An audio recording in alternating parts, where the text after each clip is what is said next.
selamat pagi. Hari ini kita akan belajar tentang pernapasan pada hewan.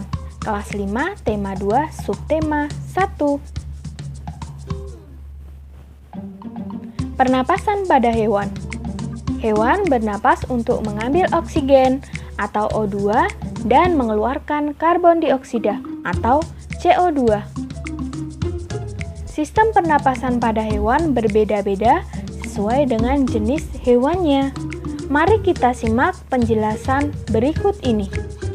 Cacing tanah. Cacing tanah bernapas dengan permukaan kulit.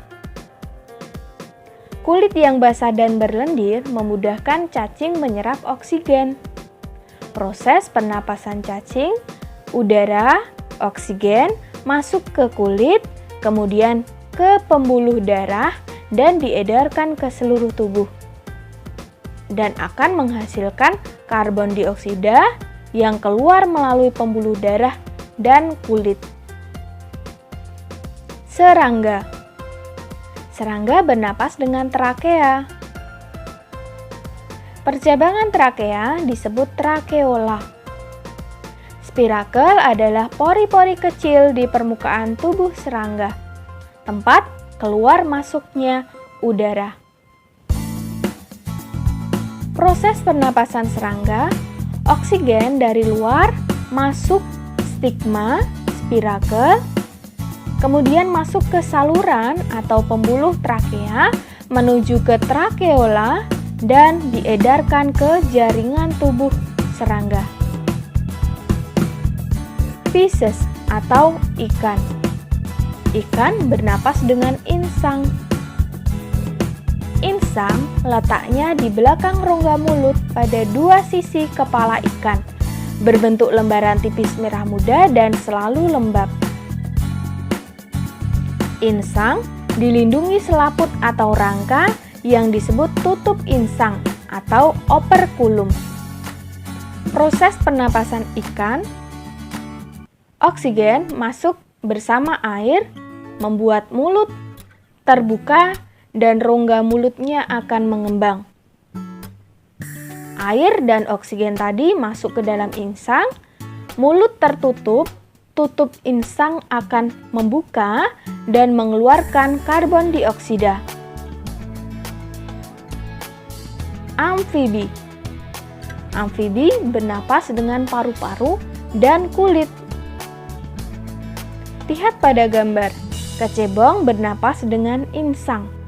Proses pernapasan amfibi, oksigen masuk melalui koane atau celah hidung, membuat rongga mulut membesar dan koane ini akan langsung tertutup kembali. Rongga mulut mengecil. Oksigen akan terdorong masuk menuju ke paru-paru. Di sini terjadi pertukaran oksigen dan karbon dioksida. Reptil. Reptil bernapas dengan paru-paru. Reptil memiliki kulit bersisik kering sehingga sulit ditembus oleh air. Proses pernapasan reptil, udara, oksigen masuk, tulang rusuk akan merenggang dan volume rongga dada akan meningkat. Udara terdorong ke trakea menuju paru-paru.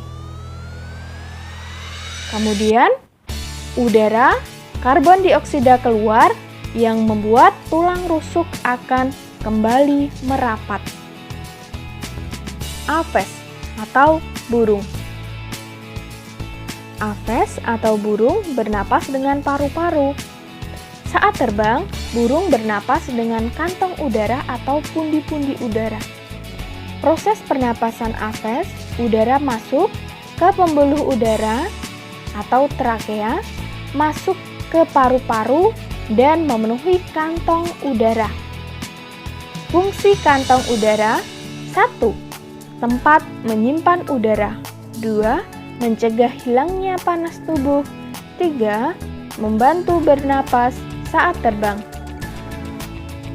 Mamalia.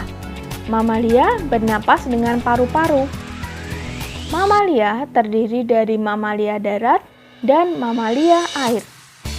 Proses pernapasan mamalia, udara, oksigen masuk ke hidung, kemudian ke pangkal tenggorok atau faring, lalu ke batang tenggorok menuju paru-paru. Di sini terjadi pertukaran oksigen karbon dioksida, tepatnya pada alveolus. Mamalia air mempunyai hidung yang dilengkapi katup. Saat di dalam air, katup akan menutup sehingga air tidak masuk ke organ pernapasan. Mari berlatih. Bu Guru sudah kelompokkan 3 kelompok hewan berdasarkan alat pernapasannya. Coba anak-anak sebutkan.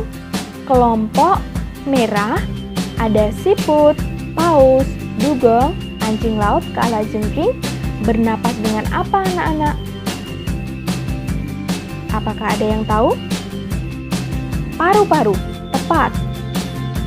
Kemudian kelompok kuning, cumi-cumi, kerang laut, udang, kepiting, dan bintang laut bernapas dengan insang, benar.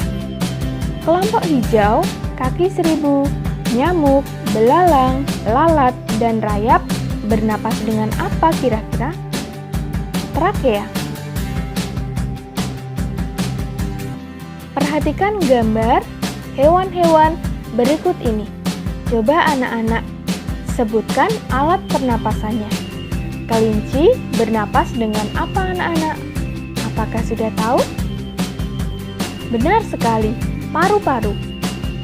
Gambar yang kedua, ikan bernapas dengan insang, kupu-kupu bernapas dengan trakea, burung bernapas dengan paru-paru. Dan ingat, kantong udara saat burung terbang. Bagaimana anak-anak?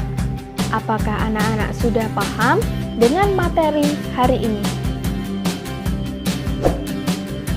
Oke, jangan lupa untuk belajar di rumah. Tunggu video Bu Guru selanjutnya ya.